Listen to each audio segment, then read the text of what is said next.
if you're talking about the first venture. Well, but that's what I want to Yeah. ask you about. So time mitigation on meeting people. So you're like, oh, I went to coffee with Derek, or we try and figure out, okay, how many coffees can we go, and is it worth it? And so how do you mitigate time and setting aside time for that, especially when you're growing a large business that literally takes so many hours out of your day?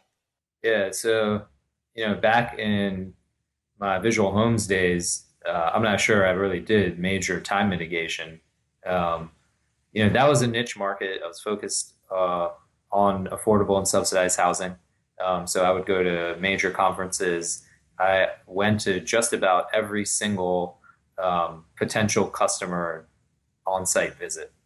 Like, I think I only missed one, and that's when a family member passed away. Like, I went to Wow. every single one because I have to know my customers. Um, so that was something I did. So beyond that, like building up a network, like um, I made friends with folks that with from Oracle Corporation that I met at an early industry conference and kept in touch with them every year, like throughout the years. And I would either meet up for coffee or go out to lunch. And like many years into it, we ended up doing a deal together, like 5 years later, for a very large housing agency.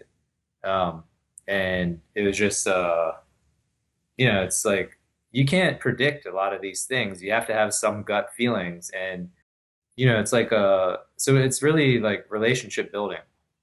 And I'm not really directly giving you like that answer of like a system, like time blocking and all that. Yep. Um, for me, it seemed pretty obvious, like where it's a complete waste of time and where it's not. So where I'm going for relationship building, a long-term approach, it's not a waste of time at all. You won't see immediate results, um, but I'm not doing it necessarily completely for business, right? You're just building up long-term value. And worst case scenario, you've made a friend, right? That's like the key, the minimum.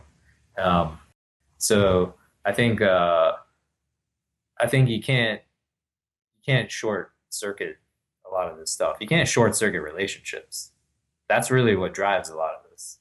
Well, I'm Our wondering about patience. So do Yeah, you, so I know yeah, you're probably still working your butt off right yes, now, yeah. but do you set your goals to be a lot more reasonable? How do you deliver that patience within the 10-year and not making as much momentum as you want to? Is expectations different? Like how do you do that?